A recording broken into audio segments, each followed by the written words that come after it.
Selamat sore para netizen dimanapun kita berada, salam inspirasi bagi kita semua. Hari ini dengan berbagai isu yang dilakukan orang-orang yang tidak suka dengan Anies Baswedan, karena begitu banyaknya sekali orang-orang yang menyambut kedatangan Anies Baswedan mulai dari Medan, Jogja, dan bahkan di Tasikmalaya. Hari ini juga disambut luar biasa. Dan bahkan ada orang yang sering menyindir Anies seperti ini dalam beritanya.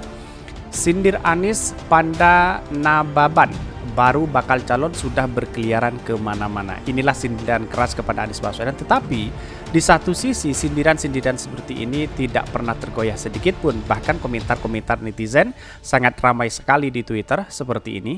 Ini di Twitter. Sindir Anies Panda Nababan, baru bakal calon sudah berkeliaran kemana-mana. Inilah komentar-komentar netizen, mari kita bacakan ya. Gak usah iri dengan dan kepanasan. Kalau sesuai aturan yang berlaku, kenapa dilarang? Mencari pemimpin itu gak instan. Perlu asesmen panjang dan detail. Juga rekam jejaknya yang suka matikan mic diberi penghakiman. Ini kemudian menjadi spekulasi ya di masyarakat yang saya bacakan. Ini adalah pro dan kontra di publik atau di Twitter begitu. Dia berkeliling itu dengan dana pribadi, tidak menggunakan fasilitas negara. Kok malam itu yang sewot? Logika nggak masuk kalau pakai dana pribadi, karena setiap Pak Anies datang ke daerah untuk biaya keamanan saja sudah berapa. Dan yang pasti keamanan itu dari kepolisian yang itu digaji dari uang negara. Belum kalau ada event biaya lagi pastinya. Indonesia itu luas. Kalau cuma diberi waktu 3 bulan kampanye sampai hari pencoblosan, mana bisa terjelajahi seluruh Indonesia. Terus boleh nyolong star kayak gini. Ini namanya juga Anies cuma ngandalkan nafsu, prestasi 0%. Bapak kritik identitas memang banyak cara. Ya, dia tidak membaca data begitu. Bagaimana prestasi Anies Baswedan di DKI Jakarta begitu kan. Inilah kemudian para cebong kan sering berkomentar hal seperti itu begitu kan. Padahal dia tidak membaca data. Orang itu boleh mengkritik, boleh memberikan saran, boleh apapun, tetapi jangan sampai mengarah kepada kebencian. Ini salah satunya begitu para cebong ini begitu kan. Ini malah dungu akut. Orang ini paham tidak sih, justru karena bakal calon yang harus kemana-mana tidak pakai uang negara, tidak pakai fasilitas negara, dan tidak melanggar aturan. Ini tidak melanggar aturan.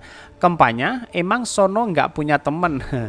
Punya kerjaan dulu cuma berkomentar. Ini Anies sekarang orang bebas, boleh kemana-mana. Yang jadi masalah itu juga masih jadi pejabat tapi sudah promo kelayapan kemana-mana. Jadi banyak ya antara menteri juga Pak Prabowo, Pak Airlangga, terus kemudian Caimin, terus kemudian Pak Ganjar itu masih ada keterikatan dengan pemerintah begitu kan, karena dia seorang pemimpin. Jadi seharusnya ya kalau kemana ke sini, kalau ingin berkampanye ya setidaknya ya menggunakan uang negara kalau itu memang terjadi begitu kan. Tetapi inilah semuanya pengen gratis begitu, kira-kira seperti itu. Ya seharusnya mundur dulu dari jabatannya, kira-kira seperti itu kalau ingin calon presiden begitu. Anies bebas mau berkeliaran kemana, mau liburan kemana, mau tiduran, nggak ada masalah. Dia sudah paripurna, nggak ada beban dan tanggung jawab lagi. Ngapain kalian sewot? Noh, Ganjar masih menjabat tapi malah keluyuran. Kenapa lu nggak sentil? Inilah yang kemudian ya karena memang dia kepanikan dan kepanasan begitu kan. Tiba-tiba ya menyentil Anies Baswedan. Kira-kira seperti itu. Bodohnya nih statement, sampah bodoh sekali apa yang keluar dari mulut seseorang yang kata-katanya politisi senior. Iri, bilang aja bos, soalnya calon dari partai lu nggak ada yang kredibel bas. Yang selevel Wowo aja nggak ada, apalagi yang selevel Anies. Ini nih banyak sekali komentarnya begitu kan. Minimal udah deklarasi, yang lain deklarasi aja belum udah kemana-mana. Itu deh Ganjar malah lebih jauh sampai ke Medan dan Toba, walaupun di Toba penuh melimpah dengan air. Betul kata pepatah, kuman di seberang lautan nampak, gajah di pelupuk mata nggak kelihatan. Inilah yang kemudian yang saya bacakan pro dan kontra. Tetapi mari kita baca terlebih dahulu beritanya seperti ini. Ini beritanya. Sindir Anies, Panda Nababan baru bakal calon sudah berkeliaran kemana-mana. Ini dikutip dari Viva Politik.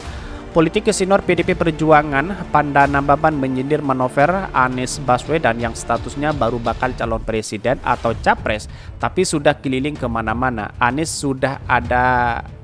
adalah bakal capres 2024 yang diusung Partai Nasdem.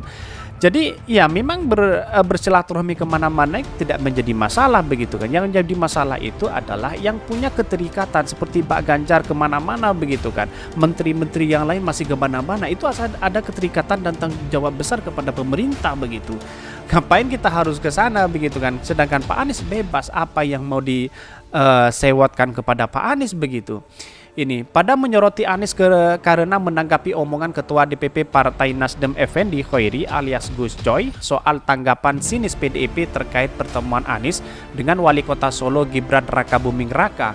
Baik Gus Coy dan Panda jadi pembicara dalam acara 2 CCTV One bertema panas dingin karena manuver Anies. Menurut Panda, PDIP adalah partai yang egaliter. Dia bilang persoalan agama, suku itu sudah selesai di PDIP. Namun ia heran dengan omongan Gus Coy yang menyindir senior PDIP yang ngambek, curiga, marah soal pertemuan Anies dengan Gibran. Inilah yang kemudian menjadi spekulasi dari partai PDIP seakan-akan menemukan Gibran itu seakan-akan memelah partai PDIP begitu kan. Ini sindiran keras sebenarnya, tapi perlu diingat inilah demokrasi kita harus menghormati satu sama lain begitu kan, antara satu dengan yang lain begitu. Kira-kira partai yang merah, partai yang mana, karena ini adalah membangun demokrasi bersama-sama begitu. Yang dia ceritakan ini ada cemburu, ada ngambek begini ya PDIP, ini partai egaliter sudah final. Masalah suku, masalah agama, masalah apa itu sudah selesai di PDIP gitu loh. Kata Panda dikutip Viva Senin 21 November 2022. Bahkan dia pun mengatakan PDIP adalah parpol yang memiliki sistem pengkaderan yang sistematik karena sampai ke tingkat anak ranting. Dia bilang PDIP sebagai parpol juga ada aturan dan tatanan. Menurut dia, dengan pengalaman di PDIP maka jika ingin mencalonkan sesuatu itu harus cermat dan betul-betul. Ada aturannya, ada aturan mainnya, ada ininya. Sama sensitifnya saya bilang itu bakal calon. Saya 5 tahun DPP, saya 8 tahun DPD, saya pendiri partai. Kalau mencalonkan sesuatu itu betul-betul ujar Panda.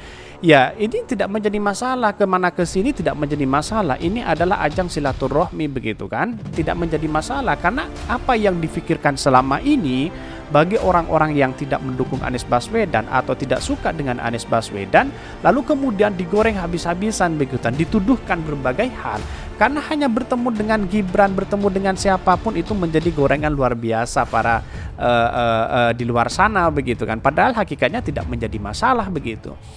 Nggak ada baru bakal calon sudah berkeliaran kemana-mana. Loh dengerin dulu ini etika, ujar lanjut Panda.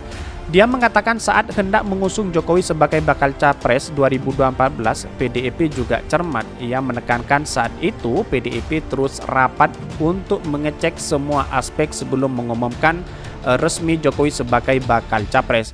Dulu kita waktu Jokowi diputuskan kita juga rapat, dicek semua, dicek ini, dicek masih kurang suara. Bagaimana dia bisa sampai ini? Baru launching tutur ex anggota DPR tersebut. Bahkan dengan demikian, bagi dia PDIP adalah parpol yang memiliki tatanan, apalagi Megawati Soekarno Putri selaku pimpinan tertinggi PDIP sudah beri instruksi ke kader soal Pilpres 2024. Jadi kita sudah ada tatanan. Nah, kemudian sama dengan Megawati berkali-kali katakan, jangan bicara capres ini dulu, jangan ada ini apalagi, jangan ada lagi manuver semacam ini, ujar Panda. Menurut dia, Anies dengan kondisi saat ini seperti sudah menjadi kader Nasdem, padahal tidak bisa demikian jika melihat dinamika politiknya. Jadi lihat yang begini terus terang aja nggak bisa Anies ini sudah Nasdem. Kebetulan dia pernah dulu sebelum partai, tapi kalau kepentingan dia tak bisa diklaim sebagai betul Nasdem tuturnya. Jadi kalau menurut saya pribadi tidak menjadi masalah orang yang mengusung Anies Baswedan begitu kan. walaupun ada orang-orang di luar sana yang tidak suka dengan Anies Baswedan, tetapi pada hakikatnya ini menggoreng terus habis-habisan hal seperti ini begitu kan. Inilah yang menjadi catatan penting kepada demokrasi kita, kepada negara kita.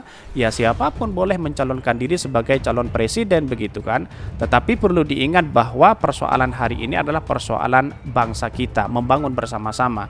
Karena Anies elektabilitasnya sangat tinggi, popularitasnya sangat tinggi, terus kemudian masyarakat antusias sekali menyambut kedatangan Anies Baswedan, mulai dari Medan, mulai dari Jogja, mulai dari Tasikmalaya dan berbagai daerah menyambut kedatangan Anies Baswedan. Semakin para buzzer dan cebong ketar-ketir terhadap ini, maka kondisi inilah yang kemudian digoreng habis-habisan bagi mereka begitu kan. Ini yang menjadi catatan demokrasi kita, bahwa demokrasi kita hari ini kalau ditentukan hanya seperti itu, mengkritik seperti itu menjadi is valid, menjadi negara yang gagal begitu kalau menurut saya pribadi. Karena capres jawapres harus ditentukan istana, harus ditentukan itu, tidak boleh seperti itu. Inilah politik kita begitu kan. Tidak serta-merta karena harus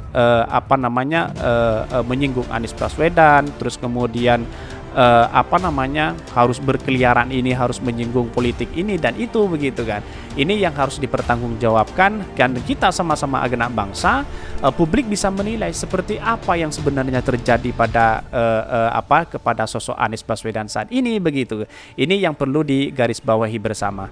Jadi analisa saya hanya satu, kalau ada orang yang di situ di luar sana melakukan framing hal seperti itu, mungkin ya ketidakmampuan, tidak terbendung dengan adanya elektabilitas Anies Baswedan saat ini dan dukungan Anies Baswedan saat ini. Kira-kira seperti itu.